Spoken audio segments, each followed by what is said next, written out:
Bienvenido a mi canal. Suscríbete para no perderte mi nueva historia. Era un caluroso domingo de verano en Ohio cuando los niños salieron corriendo de un aula de la iglesia, parloteando incesantemente. Se unieron a sus padres en el cementerio para un almuerzo organizado por el Comité Auxiliar de Damas. Ordené sus libros de trabajo y los puse en el estante para la próxima semana. En ese momento, la esposa del pastor entró en la pequeña habitación. Sorprendido, me paré con un puñado de folletos y la saludé. «Buenos días, señora McDowell». La mujer miró rápidamente por la sala, aprobando que incluso con los niños presentes, el aula permaneciera limpia y ordenada.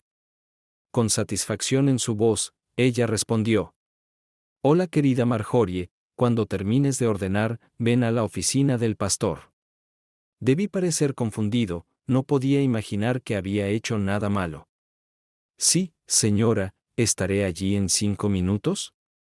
La señora Are McDowell sonrió y amablemente sugirió: «No te preocupes, querida, son buenas noticias y tus padres estarán allí». Aliviado, respondí: «Oh, gracias». Cuando terminé apresuradamente de ordenar los cuadernos de los niños en orden alfabético, aunque no a la perfección, pensé más en lo que estaba sucediendo que en las letras. Cuando llegué a la oficina del pastor, encontré a la señora Ray McDowell esperándome. Ella me condujo a la oficina del pastor, interrumpiendo una conversación entre el reverendo Dr. Rodney McDowell y mis padres, Albert y June Howard. El venerado anciano de la iglesia se acercó a mí y me estrechó las manos con firmeza, dándome palmaditas alentadoras. «Señorita Howard, quiero agradecerle por el maravilloso trabajo que hace con nuestra clase de escuela dominical. Los niños pueden ser muy difíciles. Sin embargo, todos te respetan, y sus padres me dijeron lo bien que quedaron impresionados por tus esfuerzos». Me sonrojé ante su cálido cumplido. Me invitó a sentarme. Mis padres me miraron con orgullo mientras me sentaba junto a ellos, y la señora McDowell se sentó al costado de la mesa. Yo respondí: «Gracias, señor. Realmente disfruto ayudando con su ministerio». «Sí, te llevas bien con todos y eres devoto de tu fe cristiana». Me sentí orgulloso de sus elogios, pero rápidamente me di cuenta de que quería decirme algo importante.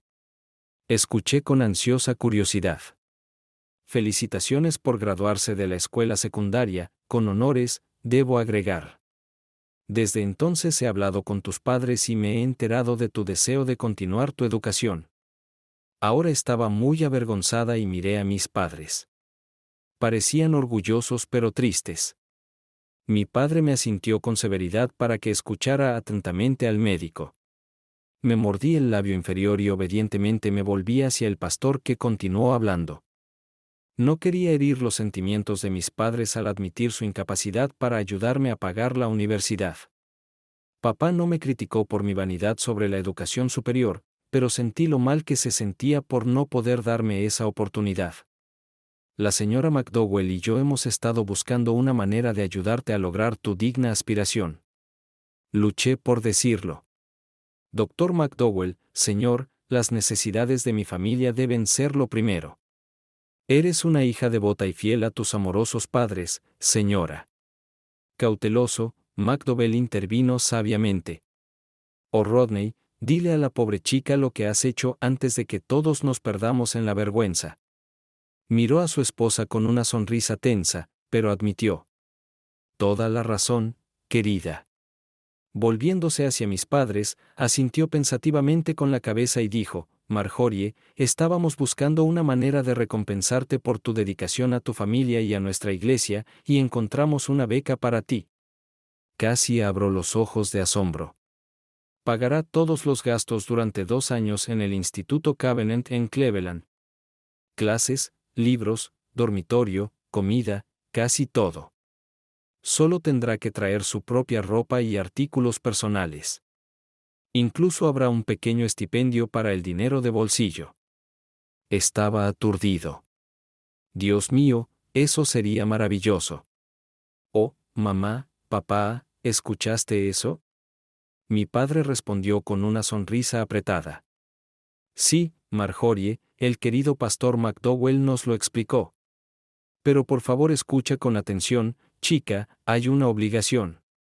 Me volví hacia el pastor y le pregunté desconcertado. Señor. Sí, sí.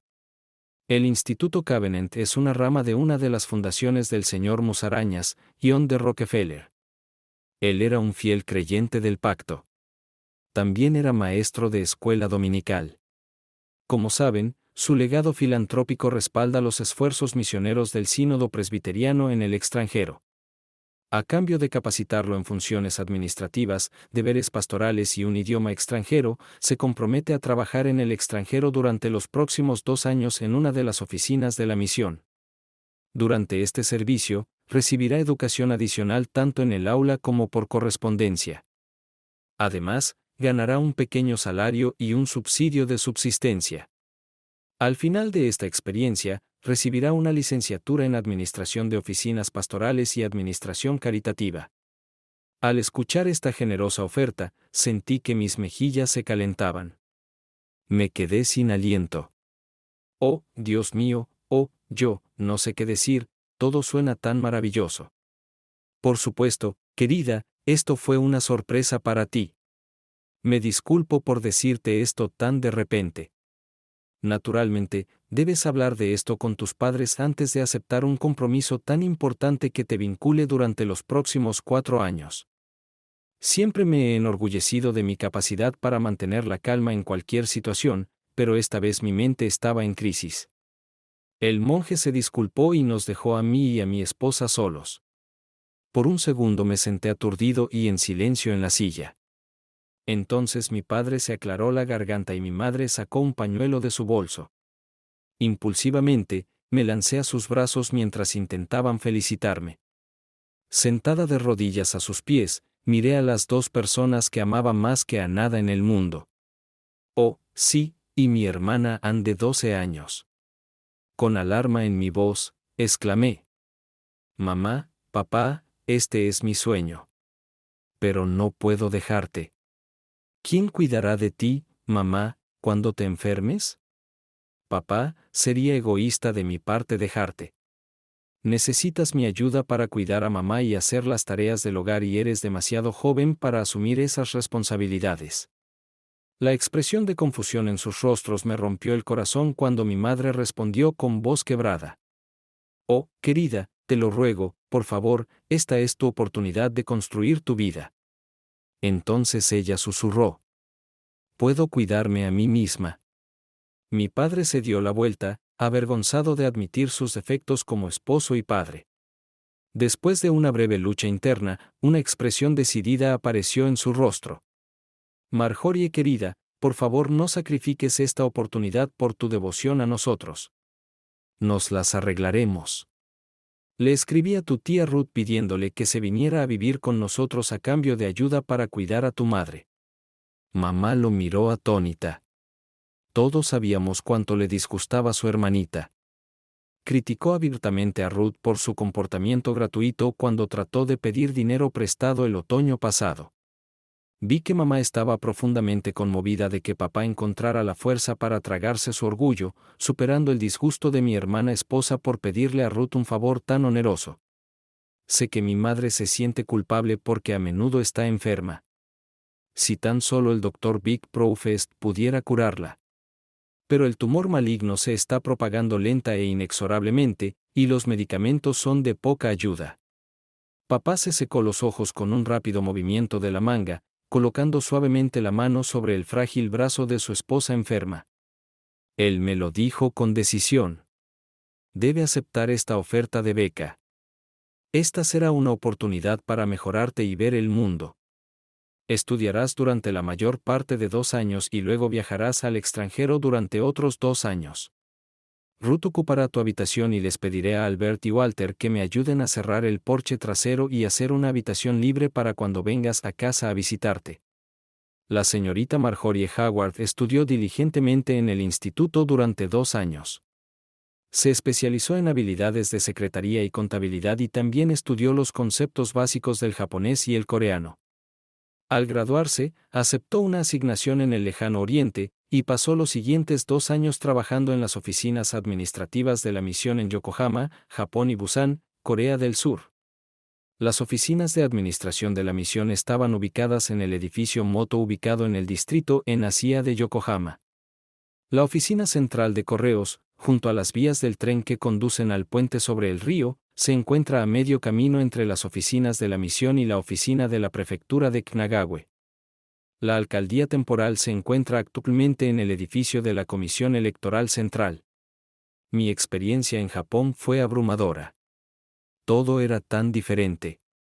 En comparación con la comodidad del centro de Estados Unidos y el Campus Covenant, que han sido mis únicas experiencias de vida hasta ahora. Esta enorme, abarrotada, ruidosa y alienígena ciudad fue un golpe impresionante para mi psique inmadura. Todos eran muy diferentes. Parecen extranjeros. Suenan extranjeros. Tienen costumbres extrañas y reglas sociales que me confunden constantemente. Un ambiente extranjero muy diferente de lo que imaginaba sentado en un acogedor aula en Ohio leyendo sobre lugares exóticos. Lo que esperaba hace 6 meses ha resultado ser una realidad profundamente inquietante. En tranvía de ida y vuelta desde mi apartamento, o varias veces a la semana a la oficina de correos, o un par de veces entregando documentos en las oficinas de la prefectura, me pareció que estaba caminando por un sueño muy extraño, como en un sueño. Ahora entiendo mejor la confusión de Alicia en la madriguera del conejo y detrás del espejo. Como broma privada, comencé a llamarme Alice durante los monólogos internos, tratando de abrirme paso entre las multitudes educadamente empujadas de gente pequeña donde quiera que iba. Afortunadamente, el trabajo constante en las oficinas administrativas y nuestros deberes pastorales regulares, más los servicios religiosos 2 veces por semana, así como las largas sesiones de estudio obligatorias, me proporcionaron una base sólida de normalidad. Ya que también me enseñaron los conceptos básicos del idioma coreano. Como parte de mis deberes pastorales, a menudo trabajaba con el reverendo Yong H. Banhyang. Fue la tercera generación de cristianos coreanos traídos a Japón como trabajadores forzados durante la Segunda Guerra Mundial Romana. Regresó a Japón para trabajar con la Administración Conjunta de Refugiados Coreanos de la Unión, y predicó a la gran población de coreanos que permanecieron en Japón después de la Segunda Guerra Mundial Romana, así como a los nuevos refugiados del conflicto coreano. Compartí un pequeño apartamento en el área de Naka con Lois Saunders, quien también trabajaba para la misión. Catherine Lane, secretaria del consulado estadounidense, y Vicky Smith, enfermera del Centro de Tránsito Médico del Ejército fueron nuestras otras compañeras de habitación. Se me asignó la tarea de entregar un paquete de avisos oficiales al ayuntamiento, considerándome afortunado de no ser yo quien tuviera que entregar copias en las oficinas del distrito o en la prefectura. Los trabajadores portuarios no dudaron en insultar a las mujeres estadounidenses que se cruzaron con ellos. Lamenté que mi conocimiento aún imperfecto del japonés significara que pudiera entender la esencia de sus desagradables comentarios, pero aún así no pudiera dar una respuesta lo suficientemente satisfactoria. Por supuesto, incluso si dominara el idioma, difícilmente me ayudaría si perdiera los estribos y comenzara a responderles a los trabajadores. Eran un grupo de intocables japoneses, mestizos y antiguos trabajadores esclavos con su propia jerga degenerada. Están tan acostumbrados a vivir en condiciones abusivas que lo único que entienden es un bastón de policía golpeando sus gruesos cráneos. Es mi deber cristiano perdonar sus malas acciones, pero cada día me cuesta más y más esfuerzo encontrar siquiera una pizca de compasión por estas personas cruelmente oprimidas. Por supuesto, ni siquiera debería pensar en responder a los insultos. Esto muestra cuán inseguro me he vuelto en esta misteriosa tierra de paganos. No veo que nuestra misión llegue realmente a las profundidades de la psique japonesa. Sé que no debería tomármelo tan personalmente, pero aún así. Sé que hay cristianos japoneses, pero simplemente no me sentía tan cómodo con ellos como cuando trabajaba con coreanos como el reverendo Hyun. Al llegar al ayuntamiento temporal de la oficina central de correos, me presenté en el kiosco de información. Debo haber cometido un error gramatical cuando le pregunté a la oficina de la Comisión de Planificación. Me dejaron ignorada en un pasillo concurrido durante unos buenos 10 minutos. Finalmente, apareció un empleado subalterno, se inclinó y se ofreció a llevarme a la oficina correcta en el piso de arriba. Mientras subía las escaleras, sentí que el edificio temblaba por el paso de un tren. Mi guía me llevó a un mostrador. El empleado detrás del mostrador era un caballero japonés anciano y muy educado que despidió a mi guía con un gesto de la mano.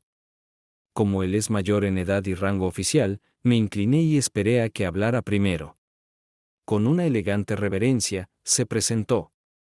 Respondí con una reverencia más baja en un inglés realmente bueno. El señor Esteve Yasimono dijo: «Señorita Howard, ¿no es un placer conocerla? Por favor, venga al área de recepción». Varias veces durante nuestra capacitación nos dijeron que cuando tratas con extranjeros en un entorno formal, debes reconocer de inmediato que puedes hablar su idioma. Si luego descubren que entiendes sus conversaciones, es posible que se sientan insultados personalmente y humillados públicamente. Abrió la puerta batiente y me invitó a entrar. Detrás de la concurrida oficina había una alcoba aislada con varios sillones dispuestos alrededor de una pequeña mesa. Cuando tomé una de las sillas, él se paró a mi lado y con otra reverencia me preguntó si quería un poco de té. En mi mente, me preguntaba si su rostro complacido era realmente sincero o si era el suyo. Sé cortés con un extranjero que piensa que puede hablar con esos acentos terribles. Cara. Chasqueó los dedos y apareció un niño, tomó la orden del té y desapareció rápidamente, regresando con un termo de agua hirviendo, luego una bandeja con una tetera de cerámica, tazas a juego y un frasco pequeño de té verde. El tercer subsecretario, mientras preparaba el té, preguntó en inglés: «Señorita Howard, si no es demasiado atrevido de mi parte, ¿podemos continuar nuestra conversación en su idioma?» Han pasado varios años desde que tuve la oportunidad de hablar inglés. Confieso que no he practicado tanto como debería. «Oh, por supuesto, señor Yasimono», respondí. «Hablas inglés con mucha fluidez y noto un acento británico». Inclinó la cabeza con gracia de nuevo y respondió modestamente. Durante la Guerra del Pacífico, era ingeniero eléctrico destinado en Hong Kong y aprendí inglés para leer y traducir revistas técnicas aquí. No estuve a la altura de los altos estándares cristianos. Su mención casual de su servicio militar implicaba una serie de circunstancias desagradables, cuya idea me hizo sentir escalofríos. Me probé a mí mismo pensando en cómo los prisioneros de guerra británicos se vieron obligados a dar lecciones de idiomas. Centrando mi atención en este caballero educado, traté de parecer tranquilo y cambiar de tema. «Esto huele a hoja deliciosa y muy aromática», estuvo de acuerdo después de unos minutos de disfrutar de un té realmente excelente y rellenarlo, discutiendo los eventos actuales, ambos expresando alivio de que el armisticio coreano continuara. Sosteniendo el sobre de Manila que contenía los formularios que había traído, le expliqué que estos son los formularios de notificación oficiales para que su departamento apruebe varios posibles planes de construcción que el sínodo está considerando. Entiendo que esto está sujeto a la aprobación previa de su departamento. De pie, le ofrecí el paquete con ambas manos y una reverencia al tercer subsecretario, según lo exige la costumbre japonesa. De pie, aceptó con una reverencia. Generoso considerando mi género y bajo estatus oficial. Cuando ambos nos sentamos de nuevo, él estaba sentado allí sosteniendo un sobre grande y pesado, haciéndome el honor de no abrir el paquete, simplemente sentado allí con él en tus manos, escuchándome declarar las intenciones del sínodo. Queremos comenzar por buscar sitios bien ubicados que puedan usarse para el desarrollo. Además, tenemos la intención de lanzar un concurso de diseño para estudios de arquitectura. Se construirá al menos un edificio de iglesia con anexos, al menos un edificio de gran altura y posiblemente 2 edificios de oficinas más bajos y 1 o más edificios de apartamentos residenciales. Pensé que su expresión indicaba que se estaba demorando en hacer preguntas hasta que terminara mi presentación, así que continué. Con la aprobación previa de la Comisión de Planificación, podremos obtener la aprobación final del presupuesto para el diseño y los estudios con proyecciones de uso operativo de la sede del Sínodo en Nueva York para proporcionar fondos para las instalaciones, ya sea mediante compra o arrendamiento a largo plazo. Después de todo esto, volveremos para la aprobación final de nuestros planes por parte de la Comisión para convocar licitaciones de contratos de levantamientos topográficos, demolición de estructuras redundantes, ensayos geológicos, obras de ingeniería civil y comunicaciones. El señor Kao Yashimoro dejó que una expresión de impresión brillara en su rostro cuando se dio cuenta de que el nivel de inversión que se estaba discutiendo definitivamente beneficiaría a su ciudad. Asintiendo con la cabeza que debió haber aprendido de sus mentores británicos, con una sonrisa amistosa, dijo y finalmente comenzó la construcción. Esto me hizo reír. Por supuesto, cubriéndote la boca con la mano. Ah, hijo de Yashimoro, tus profesores son muy inteligentes. Pareció desconcertado por un momento.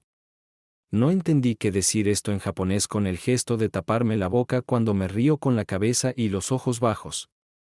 Bueno, unos meses después, para mi vergüenza, en la versión japonesa de la revista Life, el artículo mencionaba que esta frase es una respuesta común de una geisha acompañante a los intentos de humor de un cliente. El señor Yamamamoro debe haber sabido que no entendí lo que dije, por lo que fue lo suficientemente educado como para aceptarlo simplemente como otro error garrafal de un occidental ignorante. El tercer secretario revisó de inmediato, pero con cuidado, los formularios que había traído. Señaló varios errores que debían corregirse y partes en las que se necesitaba más información. Generosamente, dada su apretada agenda, fue a buscar 2 formularios que nuestro comité de diseño había omitido y me mostró cómo completarlos correctamente. Gracias a su asistencia puntual, pude regresar la semana siguiente con los formularios completados correctamente. Esto ayudó a la Comisión de Planificación en su tarea de verificar nuestra credibilidad a través del consulado japonés en Nueva York, y solo pasaron 3 semanas antes de que recibiéramos la aprobación preliminar. El reverendo Sound regresó a Japón en un intento de organizar esfuerzos humanitarios para ayudar a su país afectado. Cuando la tregua finalmente trajo una paz sombría a la tierra en ruinas, el reverendo Sound viajaba constantemente de ida y vuelta como respetado consejero local y experimentado organizador de misiones presbiterianas. Marjorie fue asignada a su oficina en la misión de Yokohama y descubrió que era un administrador astuto y un predicador carismático. El reverendo Chong confió en ella para administrar la oficina cuando él estaba ausente y nunca se sintió decepcionado por su competencia y disposición a trabajar duro. Tras su nombramiento como reverenda principal del recién organizado Sínodo Presbiteriano de Corea, Marjorie fue con él a dirigir y desarrollar la oficina administrativa en Busan. Allí se hizo amiga de la señora Young Nam Joe, quien apreció que la eficiencia de Marjorie le permitiera al reverendo Young pasar más tiempo con su familia. Me sentí aliviado de ser asignado a Corea. Era una sensación cómoda y hogareña estar rodeado de compatriotas. Trabajamos para expandir la oficina de misiones y asistencia en un sector que solía ser parte de la sede de las fuerzas sindicales aliadas durante el asedio de Busan en los primeros años de la acción policial. Ahora que la tregua parecía estable, los oficiales militares se trasladaron a la capital liberada de Seúl. El centro de refugiados de Pusan-Jingu ocupaba quizás la mitad de la base militar ahora excedente. Muchos grupos privados de caridad se mudaron para organizar proyectos de ayuda para los residentes locales. Todos comenzamos el arduo trabajo de reconstruir sus ciudades y granjas destruidas en el territorio liberado. Hacía frío, nieve húmeda afuera. Mientras corría de la cálida cabaña de contadores a la cálida cabaña de nuestro albergue, traté de escapar. El espeso barro absorbió mis chanclos, lo que hizo que fuera una lucha tediosa mientras avanzaba por la siguiente cuadra.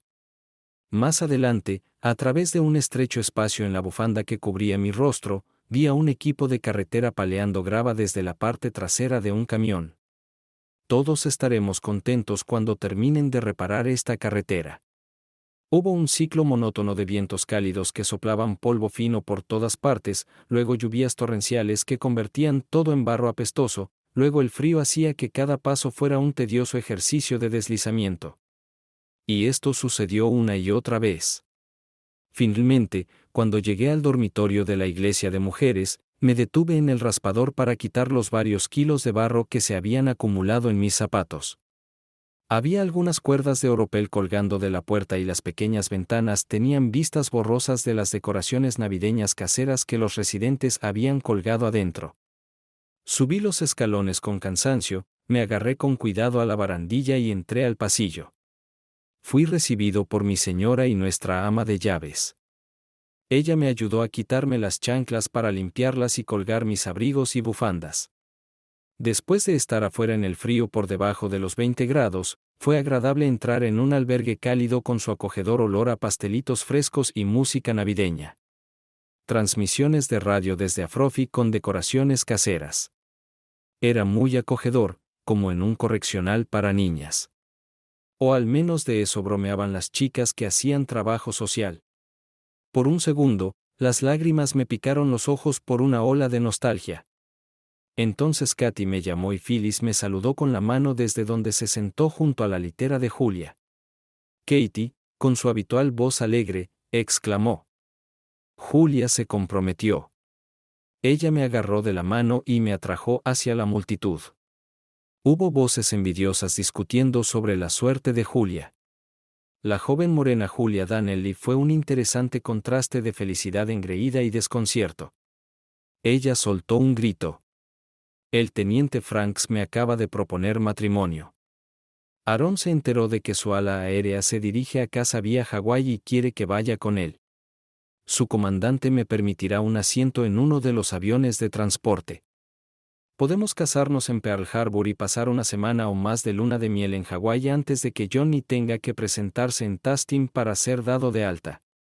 Me uní al coro de Envy, felicitando a la feliz joven y deseándole felices vacaciones en Honolulu. Salí de la multitud y fui a la cocina donde la señora, mi tía, estaba ayudando a Dorothy a preparar la cena navideña. Cuando vi la comida, me reí. Oh, ¿de dónde sacaste ese jamón, Dati? Déjame machacar estas papas. Mientras necesitaba vigorosamente las papas hervidas, Mrs. Vermillion estaba revolviendo una olla de judías verdes calientes en una estufa pequeña. Dorothy cortó el jamón rosado en rodajas. Cambié 2 bloques de Luke y a Karen del depósito de motores por 2 jamones enlatados y media docena de latas de verduras.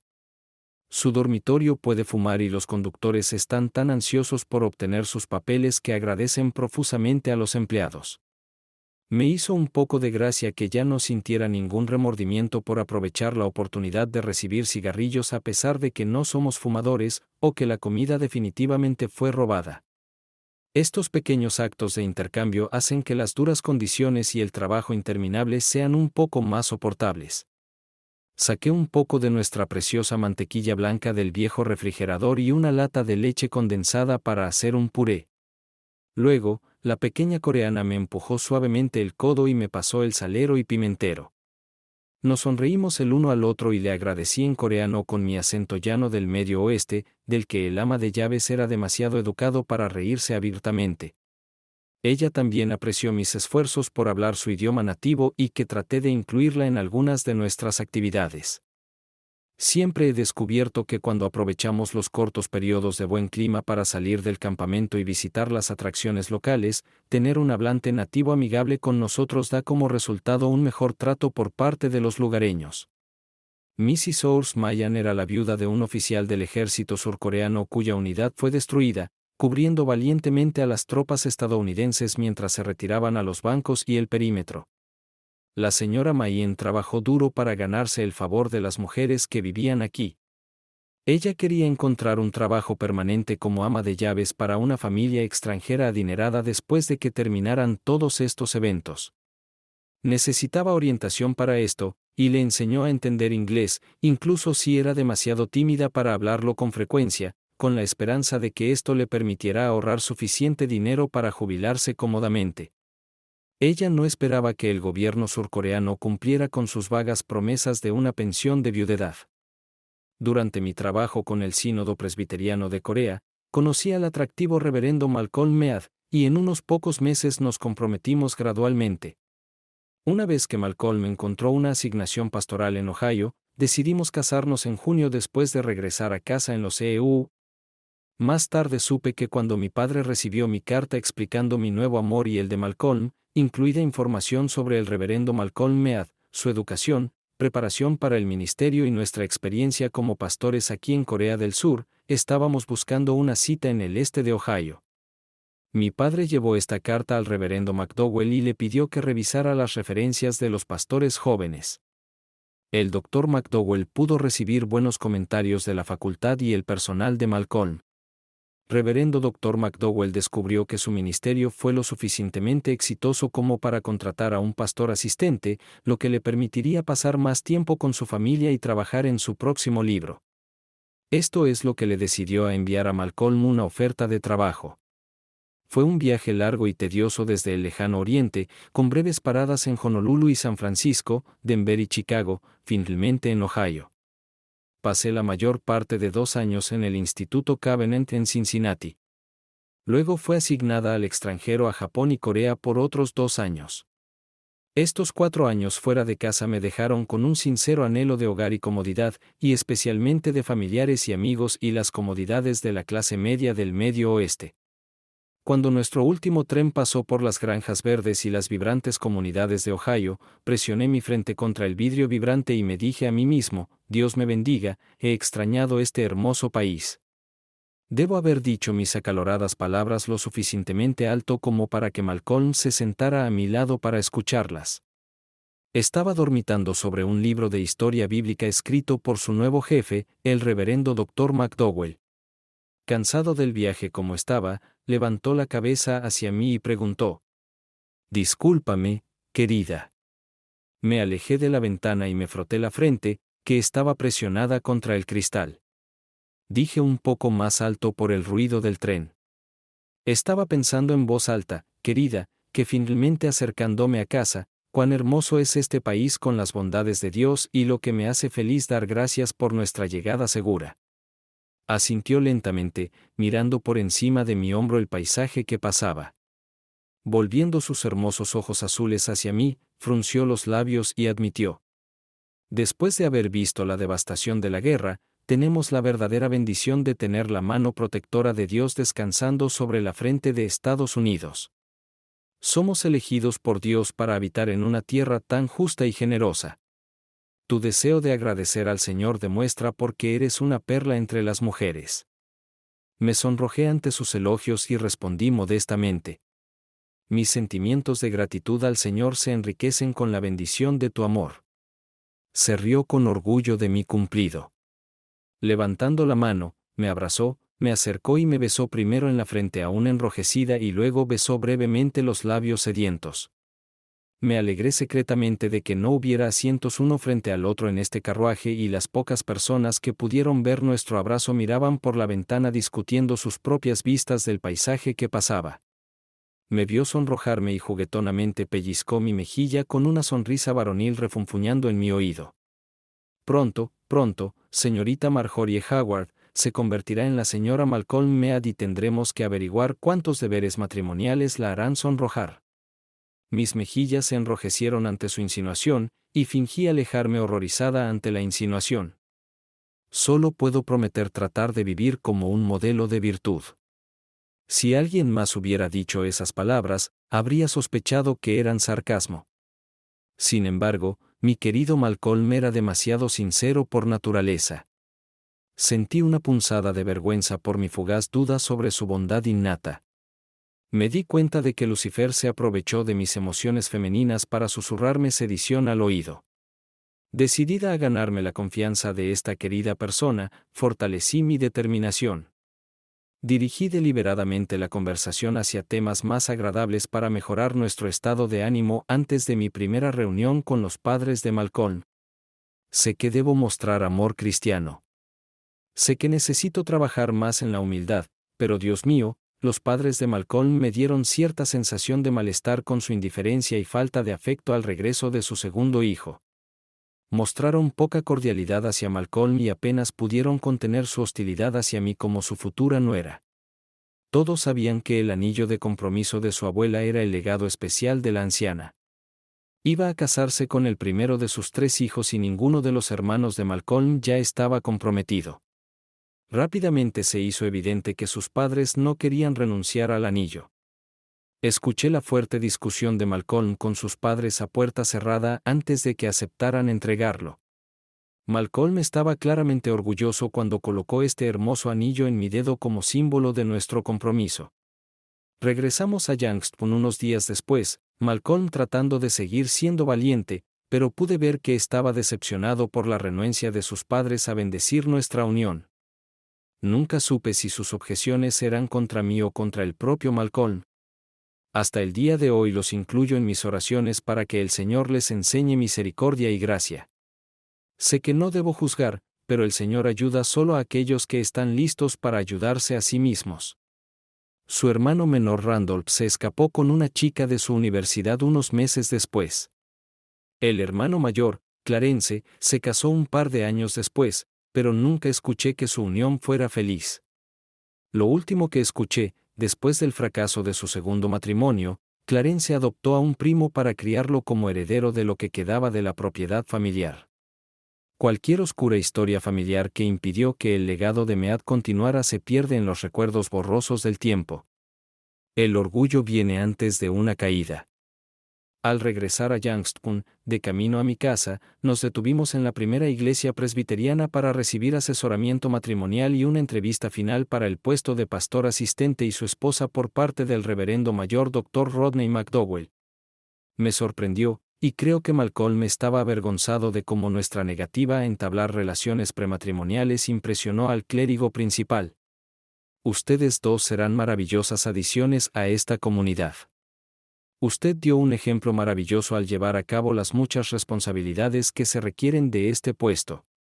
Inclinándose hacia adelante en su silla, el buen reverendo golpeó la mesa con ira ante la amenaza de corrupción que amenazaba a la juventud de Estados Unidos. Se necesita un liderazgo fuerte para hacer que su congregación sienta que está en buenas manos. Demasiados jóvenes de hoy en día son descuidados en su vestimenta y frívolos en su comportamiento. Pecan sin tener en cuenta las consecuencias y siguen cada nueva tendencia pensando que es un progreso moderno. Escuché con preocupación esta imagen de depravación pública, y Malcolm asintió sabiamente con la cabeza de acuerdo con la evaluación del reverendo. No entienden que estas tentaciones modernas son solo otro becerro de oro de la idolatría.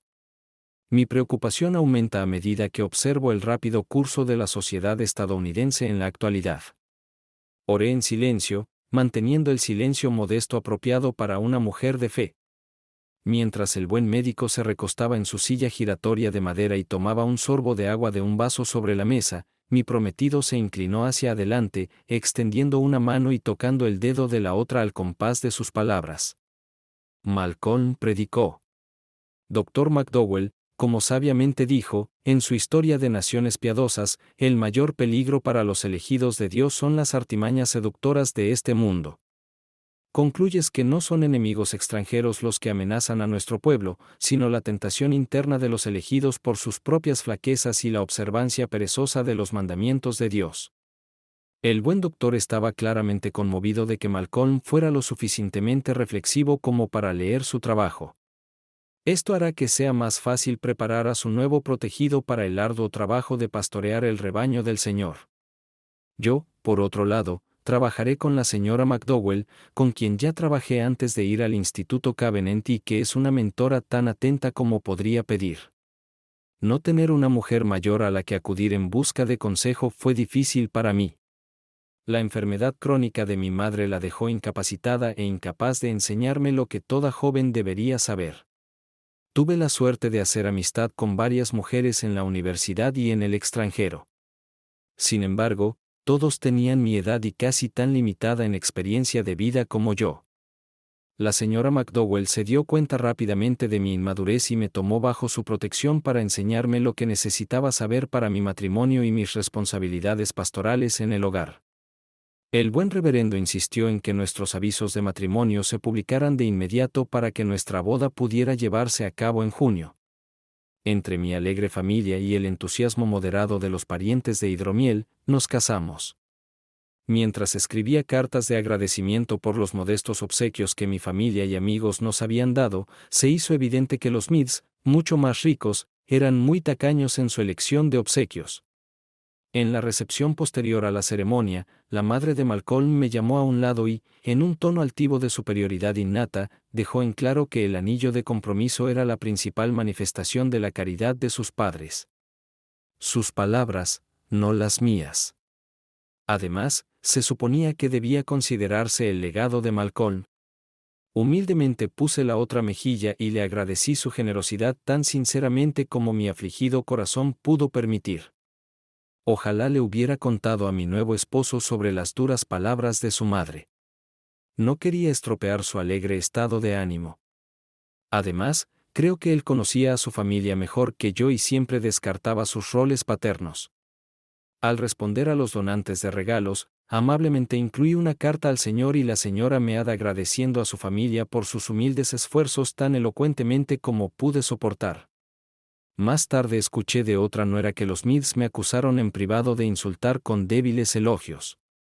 Nadie, excepto los Meads, podía mantener una santidad tan fingida.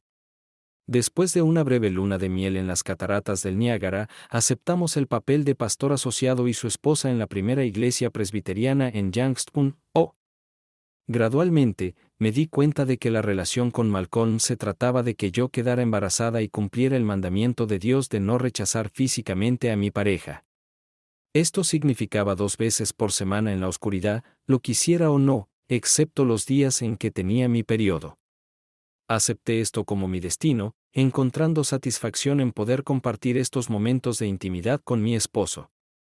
Entonces ni siquiera sabía que debería obtener placer del sexo. Me entristece pensar que Malcolm nunca recibió amor de su familia y no supo cómo darme amor a mí, su esposa. Mientras Malcolm buscaba reconocimiento con la esperanza de obtener su propio ministerio, yo tenía que asumir más y más responsabilidades en la iglesia. Al principio administraba una sala para niños, luego enseñaba escuela dominical para niñas mayores. Luego me convertí en moderadora de un grupo de estudio bíblico para mujeres solteras para prepararlas para matrimonios centrados en Dios. Tenía mis propios pequeños ingresos. Porque fui contratado por la iglesia. Mi salario tenía que cubrir los costos de administrar el hogar. Por supuesto, Malcolm tenía su propio salario. Pagó el alquiler y los servicios públicos y nos compró un viejo sedán DeSoto 6 de 1939. Él seguía prometiéndome que me enseñaría a conducir, pero nunca lo hizo. Aparte de eso, no tenía idea de lo que hacía con sus ingresos. Según mi esposo, no era asunto mío. Así es como se veía mi feliz vida matrimonial. Mirando hacia atrás, ella no estaba tan feliz. En un momento me sentí satisfecha, pero a medida que pasaban los meses, también perdí esa sensación. Creo que complacencia es una palabra mejor. Por favor, no me malinterpretes. Mi esposo nunca ha sido abiertamente cruel. Nunca me pegó ni gritó cosas ofensivas. En mis mejores días, me encontré solo con indiferencia mientras guiaba a su rebaño en el camino de Dios. Para todos los observadores externos, yo era la esposa ideal del pastor. Había reprimido tanto a la niña feliz que una vez fui que ya no creía en la existencia de Margie Howard. Ignoré resueltamente el triste hecho de que siempre me había sentido más cómoda en compañía de otras personas que con mi propio esposo, que nunca tuve la oportunidad de disfrutar del amor con Malcolm, que tuve que ocultar que tenía mis propias opiniones. Después de 2 meses, mi periodo no había llegado y comencé a sufrir náuseas matutinas. Nunca me he sentido cómoda con la necesidad de las mujeres de ver y ser vistas por ginecólogos. No estoy seguro de haber sido siempre modesto. Sospecho que tuvo algo que ver con mi desesperación por la incapacidad del médico para detener la implacable progresión del cáncer que había golpeado a mi madre y la había matado lenta y dolorosamente. Era mi deber para con nuestro hijo por nacer visitar al Dr. Kerr Prentice regularmente. Pero no finjo que alguna vez estuve feliz por tener que someterme a estas indignidades. Creo que la actitud descuidada de las enfermeras también fue dolorosa para mí. Simplemente no podía aceptar su obvia falta de respeto por una dama de mi posición y estatus en la sociedad. Me acabo de dar cuenta de que mi pecado de orgullo fue alentado secretamente por mi esposo. Su vanidad y sospecho que envidia de los hombres más exitosos llevaron a Malcolm a exigir el reconocimiento público de sus méritos como segundo líder de nuestra comunidad religiosa. Por lo tanto, su esposa, es decir, yo, como la señora Kidd Revenant, tenía que reflejar su nivel de estatus. Sin embargo, acepté felizmente mi embarazo a pesar de que aumentaba mis responsabilidades, manteniendo nuestro cómodo hogar y ayudando con los deberes pastorales de Malcolm. Mi amado Malcolm estaba tan feliz y orgulloso. Una mujer grande corrió hacia mí con una manta, creo que de la casa de la esquina, y me envolvió en ella. De repente me sentí agradecida de que ella hubiera encubierto mi humillación. Esto demuestra lo confundido que estaba, más preocupado por mi imagen pública que por la emergencia médica. Todavía me niego a entender que iba a perder otro hijo. Esa mujer adivinó lo que me estaba pasando. Ella me abrazó con fuerza y dijo con voz ronca: «Aguanta, cariño, te estoy abrazando». El policía llamó a una ambulancia. Lo llevarán rápidamente al hospital. Recuerdo vagamente haber pensado que Malcolm no estaría contento de que hiciera una escena tan pública. Escuché vagamente a un policía diciéndome algo a mí y al zumbido de la gente a mi alrededor. Afortunadamente, debí haber perdido el conocimiento antes de que llegara la ambulancia. Otro aborto espontáneo, esta vez en el 6º mes al comienzo del 3er trimestre. No fue un evento simple y seguro como el primer aborto espontáneo. Perdí una cantidad significativa de sangre y estuve hospitalizada durante más de una semana. Después de perder a mi segundo hijo, estuve sedada durante varios días. Dicen que estaba bastante loco. Mi hermana Ann siempre estuvo a mi lado. Mi padre corría entre mí en el hospital y mi madre en casa, a quien cuidaba la tía Ruth. Pasaron varios días más antes de que alguien más que la familia, el pastor y la señora McDowell, pudieran visitarme. Entre los tranquilizantes y la preocupación de los demás, no me di cuenta de que Malcolm me visitaba anteriormente. Cuando estaba conmigo, solo mostraba una fingida mecánica de afecto y cuidado. El reverendo McDowell notó astutamente la confusión en su clérigo subalterno y, como supe más tarde, confrontó duramente a mi esposo por su incapacidad para mostrarme amor devocional. Su esposa Malcolm apenas reconoció el consejo del buen reverendo, mostrando solo un fingido remordimiento hosco. Apenas pude hacer frente a mi propio dolor y autorrecriminación, solo gracias al doble consuelo de los tranquilizantes y la creencia de que la misericordia de Cristo finalmente superaría mi debilidad femenina innata. Finalmente, me dieron de alta en nuestro pequeño apartamento en el primer piso. Alguien quitó la cuna y otras cosas para bebés que nos dieron.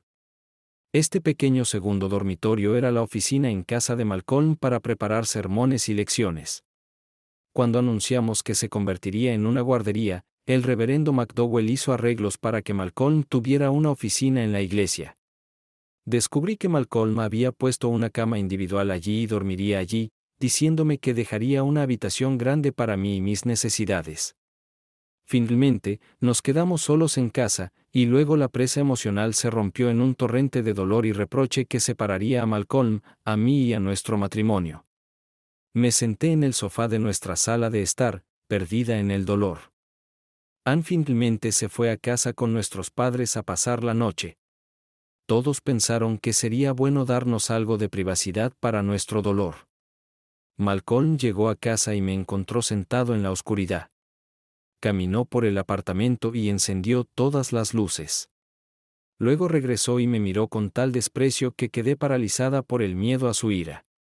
¿Podría realmente culparme por esta tragedia? Comencé a acercarme a él, de repente avergonzado. Retiré mi mano como si estuviera quemada mientras él ignoraba mis súplicas silenciosas y se tumbaba en la silla grande al otro lado de la mesa de café. Me miró en silencio, y vi la rabia creciendo en su rostro como una nube de tormenta colgando sobre una cordillera. Traté de hablar, pero solo murmuré una corriente de disculpas rotas antes de que él me cortara con un fuerte movimiento de su mano.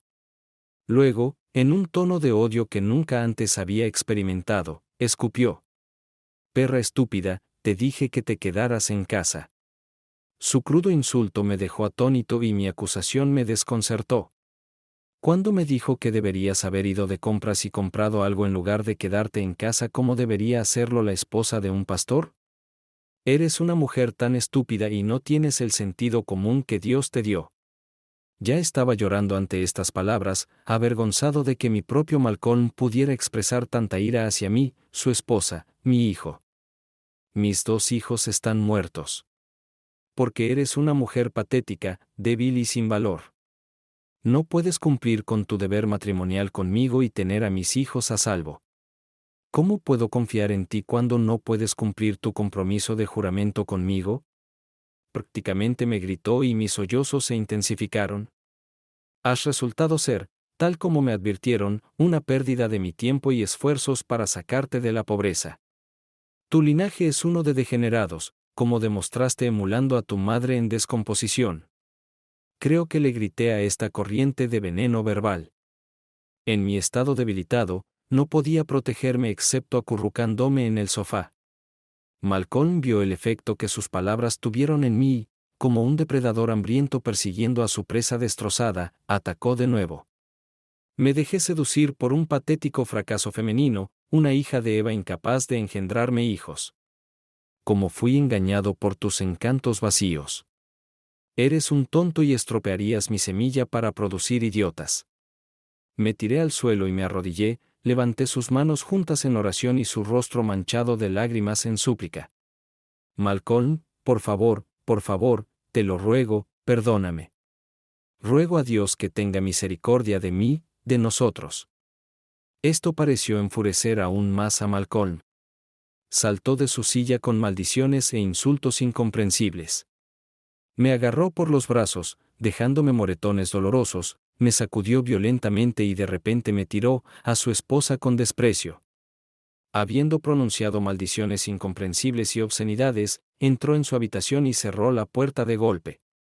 Me acosté sollozando en el suelo donde me dejó durante al menos 5 o 10 minutos antes de arrastrarme lentamente hasta el sofá y subirme a él. Allí permanecí acostado hasta que el shock agotado me sumió en el sueño inquieto de las pesadillas. Antes del amanecer, me desperté con el sonido de él retumbando en la cocina, murmurando maldiciones incomprensibles. Me acobardé, temeroso de que volviera a desatar su ira sobre mí, pero él me ignoró y regresó tronando a su habitación. Eran alrededor de las 5 de la mañana cuando la sed y el hambre me obligaron a entrar a la cocina a beber agua y hacer un sándwich insípido. En ese momento, noté el olor. A pesar de toda mi histeria apenas controlada, todavía estaba desconcertado por el olor. Después de tragar la mitad del sándwich con otro vaso de agua, comencé a sollozar de nuevo. Así que tomé una toalla y me soné la nariz. Fue entonces cuando el extraño olor se intensificó. Lo seguí hasta el bote de basura de la cocina, miré adentro y vi una botella de whisky abierta pero vacía. No podía entender de dónde venía. Era tan extraño, un shock tan repentino encima de tantos otros choques, que me quedé allí y la miré como si fuera un cadáver. Todavía no podía, no quería. Admitiendo lo obvio, todavía se negó a culpar a Malcolm por beber alcohol. Mi esposo, sacerdote, es un predicador de abstinencia y sobriedad. Recuerdo todos esos momentos en los servicios y avivamientos cuando el reverendo Mead, mi Malcolm, se puso de pie y en un estallido del Espíritu Santo aplastó los males del ron demoníaco, los males de los espíritus. Una repentina carcajada me atravesó como una corriente eléctrica. Salté y agarré la mesa para no caerme del dolor agudo en las costuras estiradas.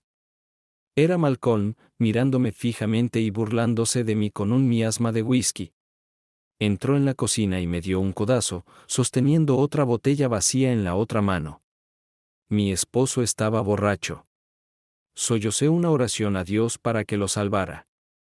El rostro retorcido de Malcolm me sonrió, su aliento con olor a alcohol me asfixiaba. Bueno, madre de mis hijos, por el amor de Dios, Malcolm, recupérate. No te atrevas a invocar el nombre del Señor. Eres una perra, una ramera, una asesina de mis hijos. Retrocedí con miedo mientras él levantaba la mano y agitaba la botella vacía frente a mi cara. Merezco algo mejor, mujeres, y todo lo que obtengo es un fracaso en el aborto. No te atrevas a invocar la gracia de Dios en mi presencia. Traté de salir de la cocina, pero él me empujó brutalmente hacia el mostrador. El borde se clavó dolorosamente en mis riñones adoloridos. Incluso borracho, era más fuerte que yo. Con un aire de triunfo regodeándose, se dio cuenta de que me había arrinconado. Volvió a agitar la botella frente a mi cara, asustándome de que me iba a golpear con ella. Me acobardé de miedo mientras continuaba con su ataque verbal. Tú me trajiste a esto. Arruinaste mi vida y mataste a mis hijos. Eres tú.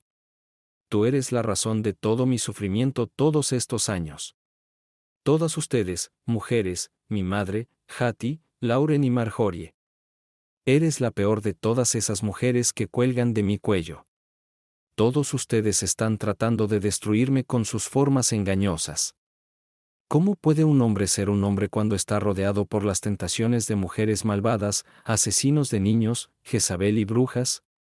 La Biblia nos advierte que ustedes, mujeres, nos tentarán al infierno y la condenación eterna con sus caminos lujuriosos. Continuó así durante un par de minutos más hasta que se quedó en silencio y se alejó de mí. Se dio la vuelta y tiró la botella vacía a la basura. Con un choque, ambas botellas se rompieron. Desapareció en su habitación, cerrando la puerta de golpe. Me paré sobre piernas temblorosas, apenas capaz de pararme, sollozando de dolor. En ese momento, escuché abrirse la puerta principal y la voz de Ann saludando la mañana. Debo haber hecho un sonido, un débil grito de ayuda. Con una expresión de desconcierto en su rostro, se asomó a la esquina y corrió hacia mí, preguntando horrorizada. ¿Qué te pasó? ¿Qué pasa? ¿Dónde está Malcolm? ¿Qué es ese olor? Señalé el bote de basura con una mano temblorosa, mirando hacia abajo incrédula. Ella preguntó. Quería orar por fortaleza, pero me sentía indigna y abandonada. Vagamente escuché subir un automóvil, luego un segundo automóvil golpeando las puertas de los automóviles, los escalones de los hombres acercándose a la casa hacia el porche. Una vacilación momentánea seguida de un discreto golpe en la puerta. Papá pasó por la cocina con el ceño fruncido para abrir la puerta. Escuché a varios hombres hablando en voz baja e insistente. De repente me di cuenta de que debían estar aquí por mí Malcolm. Algo le pasó a Malcolm. Me levanté de la mesa con dificultad, me metí la bata con cuidado y luego salí al pasillo. Estaba el doctor Pierce McDowell mirando por encima del hombro del Papa con una expresión de tanta tristeza, y junto a él estaba un oficial de policía estatal con cara de piedra quitándose el sombrero. Detrás de ellos vi el cabello plateado del doctor Prentice. Entonces papá se dio cuenta de que yo estaba detrás de él. Se volvió hacia mí con expresión de dolor y corrió hacia mí. Él gentilmente tomó mis manos y con una voz ahogada por el dolor, dijo que mi esposo había muerto. Querida Marjorie, lamento decirte que Malcolm murió ayer cuando su auto se estrelló. Recuerdo haber escuchado un grito de incredulidad. Probablemente fui yo. Papá me llevó de regreso a la habitación de Anne y me acostó en su cama mientras mi dolor salía en gritos salvajes. El enfermero del doctor Betsit vino y me puso una inyección, así que no recuerdo nada más que pesadillas durante varios días hasta que gradualmente me desperté en una cama de hospital una vez más. Ann se sentó cerca leyendo el libro de los Salmos. Hice un sonido para llamar su atención. Me sirvió un vaso de agua y me lo llevó a los labios, levantando suavemente la cabeza con la otra mano. Tomé unos sorbos y me detuve cuando comencé a ahogarme. Presionó el botón para llamar a una enfermera que vino rápidamente, revisó mi pulso y me preguntó cómo me sentía. Traté de responder, pero me sentí tonto. ¿Qué significa? ¿Cómo me siento? Sentí que estaba flotando en un océano cálido sin tierra en el horizonte sin esperanza de salvación debido al daño físico a mi cuerpo por la pérdida de nuestro bebé y el trauma psicológico del mes pasado. El doctor Prentice insistió en mantenerme sedado y monitoreado en el hospital durante una semana completa. Más tarde supe los detalles conocidos de cómo murió Malcolm. Condujo hasta una licorería varias millas al este cruzando la frontera estatal. En el camino de regreso a casa en el tramo de RD, cuando la carretera gira hacia Youngstown en el puente del río, se estrelló contra un pilar de concreto a una velocidad demasiado alta. Los investigadores creen que intentó una de sus adquisiciones.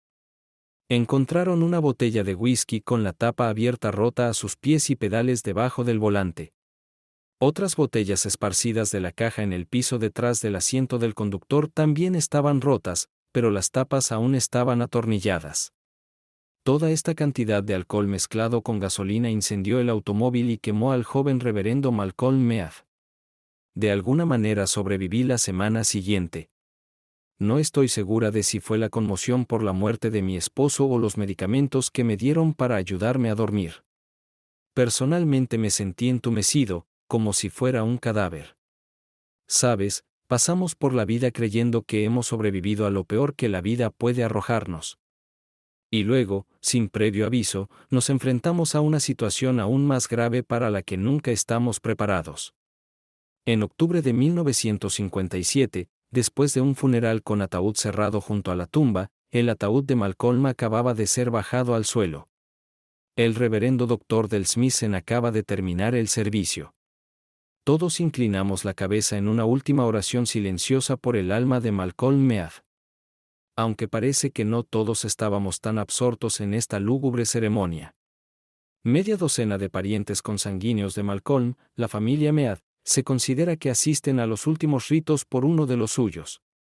Vinieron y me rodearon mientras orábamos. Cuando noté que se acercaban, esperaba plenamente una reconciliación.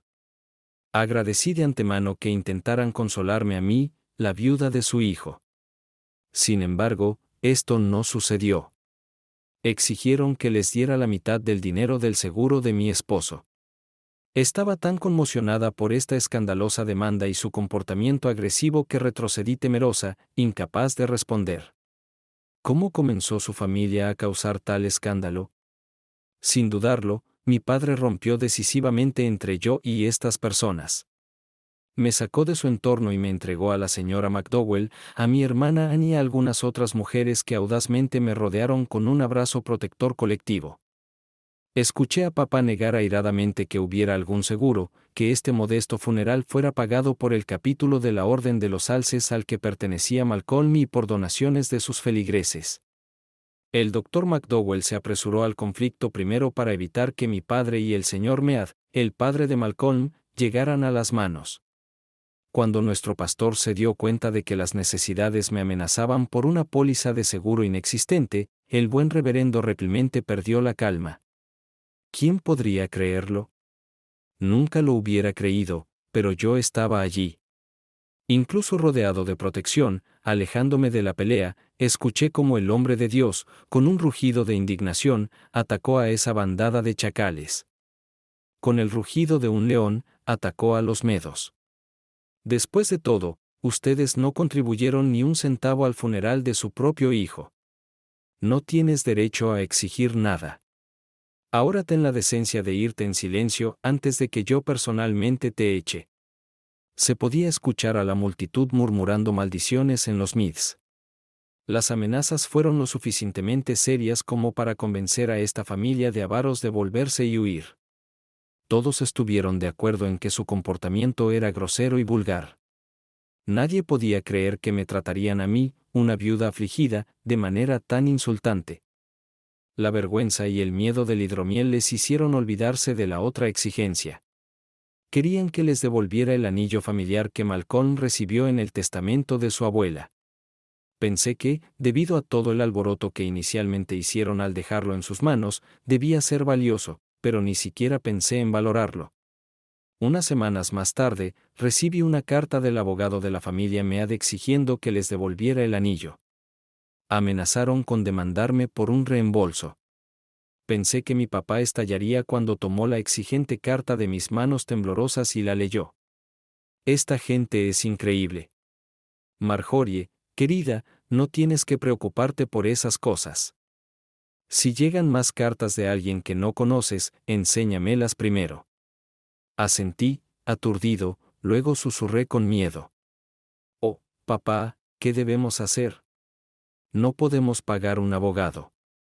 De repente comencé a tirar del anillo ofensivo con la otra mano, tratando de quitármelo del dedo con un estallido de dolor arrogante. Quítatelo, envíaselo de vuelta antes de que nos causen más dolor. Él extendió su mano para abrazarme y dijo en voz baja: querida niña, sus amenazas de demandarnos no me molestan.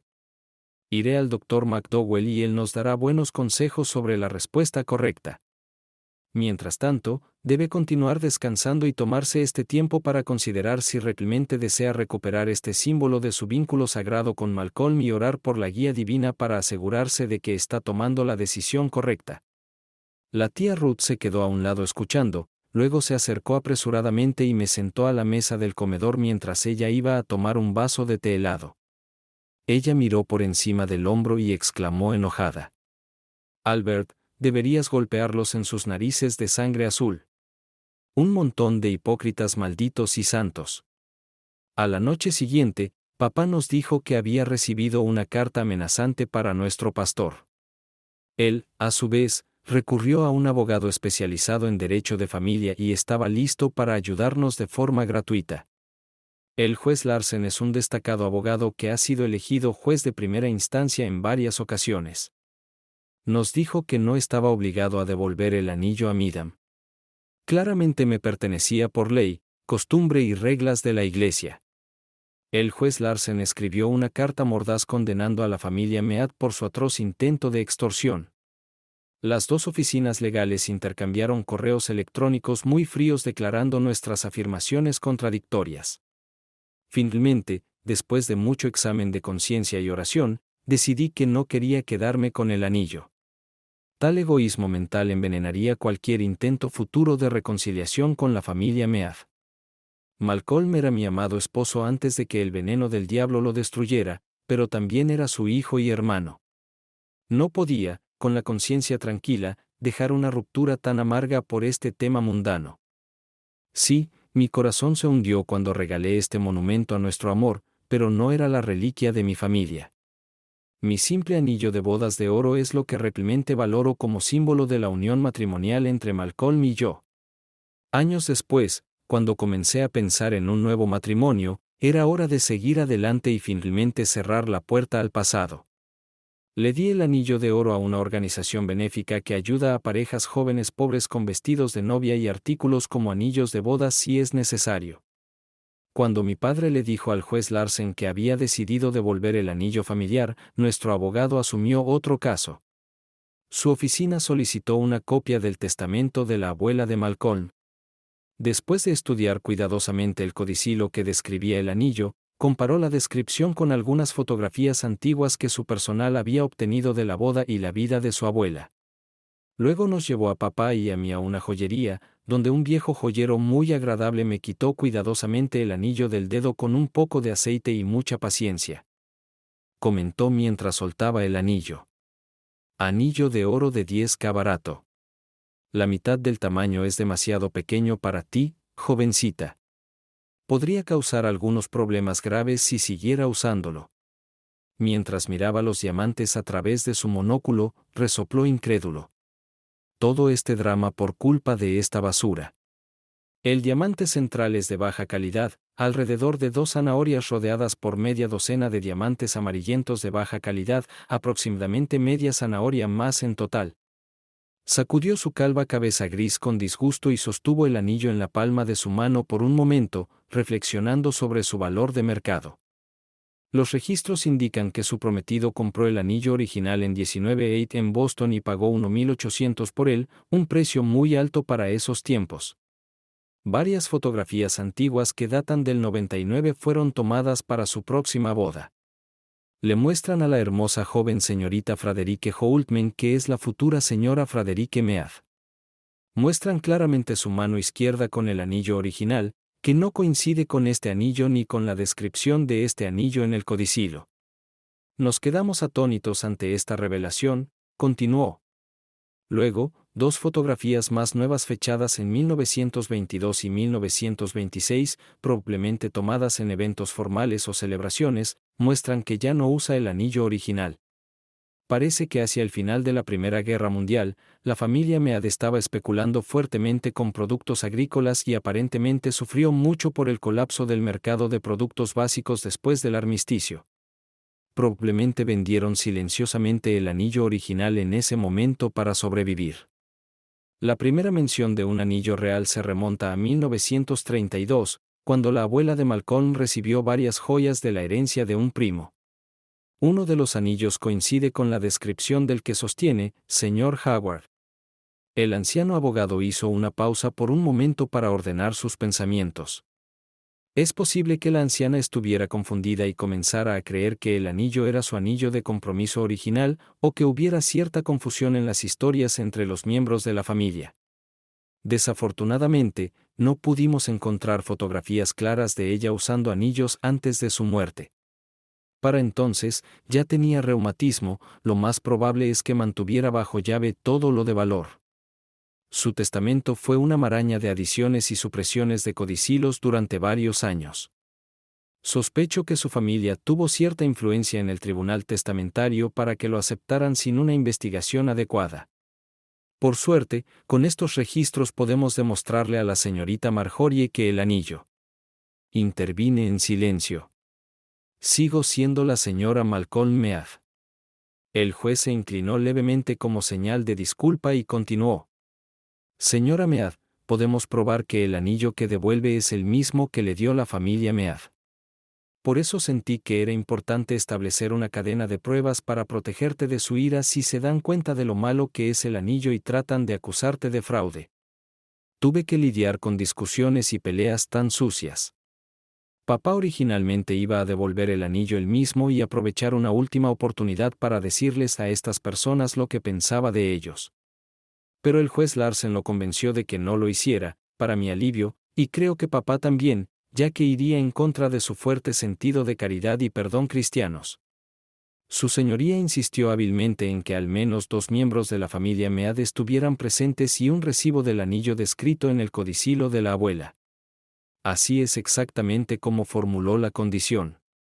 La oficina del juez organizó la devolución y obtuvo cuidadosamente una declaración jurada certificada y notariada de recibos firmados por los padres de Malcolm y su hermano Clarence. Papá se rió mientras nos describía la escena en la oficina del juez. Las necesidades eran tan arrogantes que incluso cuando fueron confrontados por el juez, aunque él era solo nuestro abogado, nunca cuestionaron el valor del anillo que envié de regreso. Cumplí con mi deber cristiano y les envié tarjetas de Navidad durante varios años. Pero nunca respondieron ni siquiera a una tarjeta de centavo de la tienda. Todavía lamento que aparentemente no les importara a Malcolm lo suficiente como para aceptar mi mano extendida. Mi madre, la señora June Howard, falleció rodeada de amor por su familia y amigos. El misericordioso Señor finalmente le permitió dejar la carga de sufrimiento que había soportado constantemente durante muchos años. En su sabiduría divina, Él aceptó a esta mujer maravillosa, esposa amorosa, madre amorosa en su abrazo divino. Años más tarde, mientras estaba de vacaciones en Miami con mi segundo esposo, Frederick, conocí a mi excuñada, Paula, en el Fairview Hotel y pasamos el día recordando el pasado. Ahora es la esposa de Paula Meyerstein y su actual esposo es un famoso cirujano judío. Tuvo la desgracia de vivir con los Meads durante un tiempo durante su corto matrimonio con su hijo menor, Randolph. Ella estaba aludiendo a los insultos que los Meads habían hecho en su presencia sobre mí y que sabía que estaban difundiendo los mismos viles insultos sobre ella a sus espaldas. Randolph y yo nos conocimos en una fiesta organizada conjuntamente por su fraternidad y mi hermandad. Llevábamos saliendo unos semestres cuando nos enteramos de tu matrimonio con Malcolm. Creo que eso es lo que impulsó a Randolph a pedirme que me casara con él. Randolph solo insinuaba lo arrogantes que eran sus padres, y no dijo casi nada sobre Clarence. No es que mi familia fuera el mejor modelo a seguir. No tenía a dónde volver porque mis padres se estaban divorciando de nuevo. Se casaron y se divorciaron por razones que no me interesaban. Luego se casaron temporalmente con otras personas, se divorciaron y volvieron a estar juntos. Creo que la segunda vez su matrimonio ni siquiera duró un año, dijo secamente. La camarera trajo bebidas frescas, así que ambos tomamos un sorbo y discutimos brevemente la película Un hombre para todas las estaciones, que ambos habíamos visto recientemente. Estuvimos de acuerdo en que después de todos estos siglos, las cuestiones de conciencia siguen siendo tan relevantes como lo eran hace muchos siglos. Quizás fue el tema de la película lo que impulsó a Silvia a hacer una confesión. Honestamente, la única razón por la que fui a la universidad en primer lugar fue para encontrar a un chico con la promesa de tener éxito. Randolph resistió porque simplemente no quería irse a casa. Teníamos poco dinero y ningún lugar a donde ir en esas vacaciones de verano. De camino a pasar 3 meses esquilando a sus padres, Randolph y yo nos escapamos. Nos detuvimos en un juzgado de paz en un pueblo pequeño para una boda de 5 minutos. Fue entonces cuando nos enteramos de que ahora que éramos una pareja casada, ninguno de nuestros padres quería financiar nuestro regreso a la universidad. Unas semanas en la mansión y durante todos los comentarios desagradables e insultos, decidimos 2 cosas por nosotros. Ambos estuvimos de acuerdo en que ninguno de los dos estaba realmente listo para el esfuerzo intelectual de obtener un título y que aceptaríamos todo el poco dinero que pudiéramos. Robaremos, mendigaremos o pediremos prestado a nuestros padres y huiremos de la carnicería para buscar nuestro futuro en otro lado. No pasó mucho tiempo después de eso cuando, sin disciplina parental por primera vez en nuestras vidas, nos dimos cuenta de que ninguno de los dos estaba comprometido con nuestro matrimonio y ambos creímos que teníamos una mejor oportunidad. Por separado, rápidamente obtuve un divorcio amistoso en Reno. Después de eso, pasé por varios trabajos administrativos y de secretaría antes de conseguir un puesto en Merci General, donde conocí a Daniel. Acababa de empezar a trabajar y ya se estaba ganando la reputación de ser un excelente cirujano. Daniel quería una mujer que estuviera dispuesta a administrar la casa y tener a sus hijos. Quería dejar de luchar contra el acoso interminable de mis jefes y formar una familia. Y desde entonces, ha sido mágico. Randolph, abandonado y alistado en el ejército, debe haber aprendido algunas habilidades. Cuando regresó, un amigo le encontró un trabajo donde conoció a su actual esposa. Obviamente, Randolph sabiamente ahorró su salario en el ejército y probablemente la poca herencia que recibió después de la muerte de sus padres. Su nueva esposa pudo motivarlo mejor que yo, y lo convenció de que comprara el negocio que su pariente anciano quería jubilarse. Bien por los dos. Interrumpí. Parece que ambos merecen su felicidad en la vida. Las bendiciones de Dios llegan a aquellos que se esfuerzan y dan a los demás en sus vidas. Silvia pensó por un minuto, mordiendo una aceituna. Luego ella asintió lentamente de acuerdo.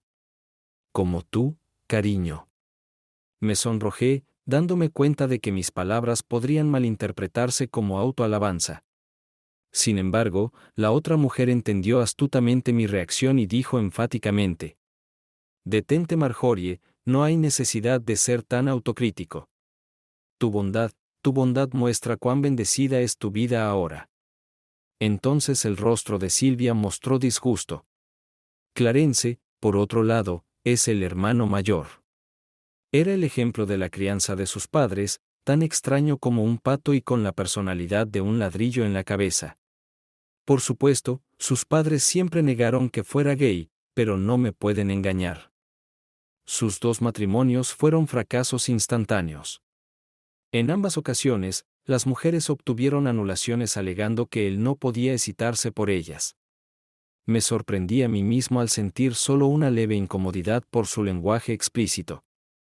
Silvia dudó por un momento, aparentemente debatiendo si continuar. Encogiéndose de hombros, optó por admitir honestamente el escándalo. Supongo que después de eso, Clarence adoptó a un adolescente, uno de sus primos. Creo que el pobre estaba en la secundaria cuando el resto de su familia murió en un accidente automovilístico. En lugar de enviarlo a la universidad, Clarence se quedó con él para entrenarlo y convertirlo en el heredero de las pretenciosas fincas cárnicas. Si el joven no hubiera sido homosexual, el abuso de Clarence lo habría convertido en homosexual. Cuando fue lo suficientemente grande como para huir, el niño huyó durante un par de años. Cuando regresó, encontró a sus padres muertos y a Clarence administrando lo que quedaba de la herencia familiar. Hizo una pausa para tratar de recordar a Kevin. Creo que su nombre era Kevin. Según el viejo ama de llaves de Meads, Kevin chantajeó a su padre adoptivo por una cantidad significativa de dinero. Luego hubo algún tipo de confrontación y Kevin casi mata al viejo en la pelea antes de despegar de nuevo y simplemente desaparecer. Solté con horror. Dios tenga piedad de estas almas perdidas. Paula se rió entre dientes. Sinceramente dudo que alguien en este grupo aprecie tu simpatía, querida. Ella tomó un sorbo de su cóctel. Tomé un sorbo de té de menta helado. Luego continuó. Tu Malcolm era el más inteligente de los 3 hermanos y probablemente de toda la familia. Creo que por eso a ninguno de los demás le gustaba mucho, ya que parecía disfrutar haciéndolos parecer estúpidos.